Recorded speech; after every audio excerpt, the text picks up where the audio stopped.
స్వతంత్ర ఎంపీ పప్పు యాదవ్ పై కత్తితో దాడికి యత్నం జరిగింది. ఢిల్లీలోని తన నివాసంలో ఏర్పాటు చేసినటువంటి మీడియా సమావేశంలో ఎంపీ పప్పు యాదవ్ పై కత్తితో దాడికి ప్రయత్నించారు. త్రుటిలో ప్రాణాలతో బయటపడ్డాడు ఎంపీ పప్పు యాదవ్. ఓ ఆగంతకుడు కత్తితో దాడికి పాల్పడగా భద్రతా సిబ్బంది అడ్డుకున్నారు. ఈ నేపథ్యంలో మద్దతుదారులు కూడా అడ్డుకున్నట్లుగా తెలుస్తోంది. రామ మందిర విరాళాల కుంభకోణం అంశంపై మీడియాతో మాట్లాడుతున్న సమయంలో ఈ దాడి జరిగింది. దాడి వెనుక రాజకీయ కుట్ర ఉందని, హత్యకు ప్లాన్ వేశారని పప్పు యాదవ్ తీవ్రస్థాయిలో ఆరోపించాడు. దాడికి యత్నించినటువంటి వ్యక్తిని పట్టుకుని చితకబాదారు పప్పు యాదవ్ అనుచరులు. అనుమానితులను అదుపులోకి తీసుకున్నారు పోలీసులు. ఈ నేపథ్యంలో బీహార్లోని పూర్నియా నియోజకవర్గ స్వతంత్ర ఎంపీ రాజేష్ రంజన్ అలియాస్ పప్పు యాదవ్ పై ఢిల్లీలో దాడి యత్నం తీవ్ర కలకలం అయితే రేపిందనే చెప్పాలి. ఢిల్లీలోని ఆయన అధికారిక నివాసంలో విలేకరుల సమావేశం నిర్వహిస్తుండగా ఈ దిగ్భ్రాంతికర సంఘటన చోటు చేసుకుంది.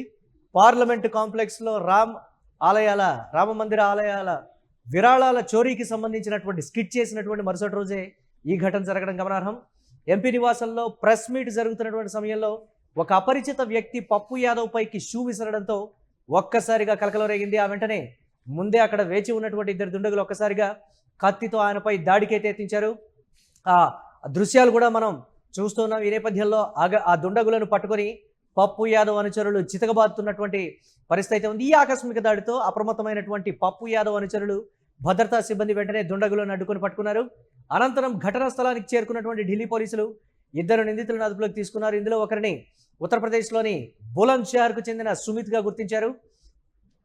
ఈ దాడి ఘటన అనేది తీవ్ర కలకలం రేపిందని చెప్పాలి. ప్రెస్ మీట్ నిర్వహిస్తున్నటువంటి సమయంలో పప్పు యాదవ్ పై దాడి ఘటన అనేది తీవ్ర కలకలం అని చెప్పాలి. దీనిపై మరిన్ని అప్డేట్స్ మా కరెస్పాండెంట్ కిరణ్ అందిస్తారు. కిరణ్, పప్పు యాదవ్ మీద దాడి చేసినటువంటి ఘటన అంటే తాను ఏదైతే రామమందిర విరాళాల చోరీ కేసుకు సంబంధించి ఒక స్కిట్ చేశాడు. ఆ స్కిట్లో కూడా తను సాధువు వేషం అయితే వేసినటువంటి పరిస్థితి ఉంది.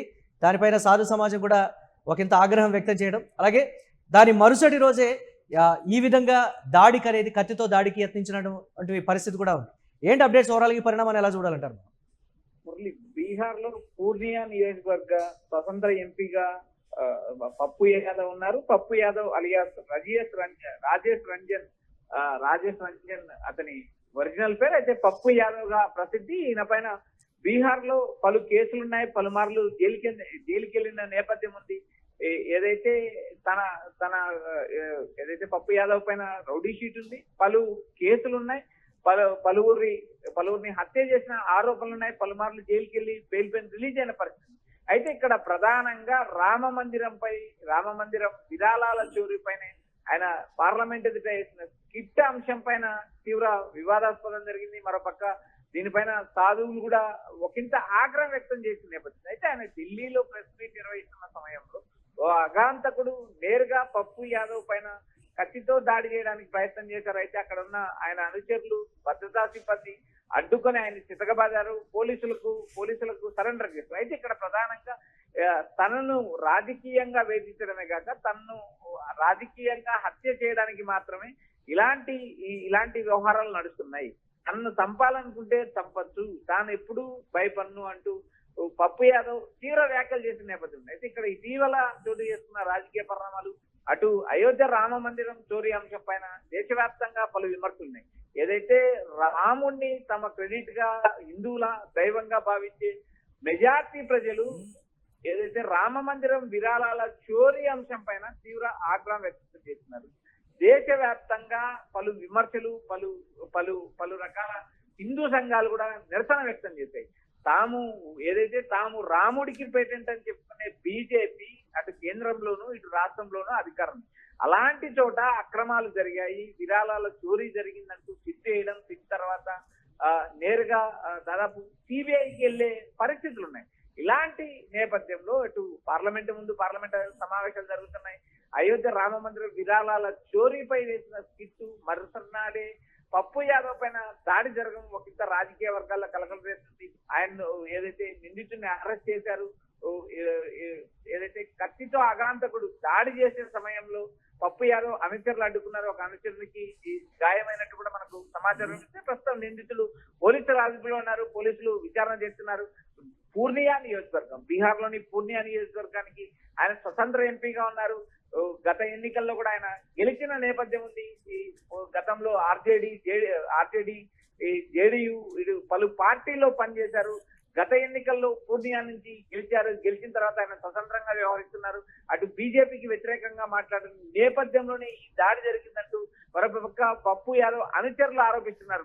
రాజకీయ పరమైనటువంటి అంశంగా కూడా ఈ దాడిని చూస్తున్నటువంటి పరిస్థితి ఉంది కదా కిరణ్, ఏంటి ఆ కోణంలో చూడొచ్చు అంటారా? చేస్తున్నటువంటి విమర్శలు కావచ్చు, నిన్న జరిగినటువంటి స్కిట్ తరువాతి రోజు జరిగినటువంటి ఈ దాడికి సంబంధించి వెనక ఎవరెవరు ఉన్నారో నాకు అంతా తెలుసు అనేటువంటి రీతిలో పప్పు యాదవ్ చేసినటువంటి కామెంట్స్ కావచ్చు, వాటిని ఎలా చూడొచ్చు అంటారు?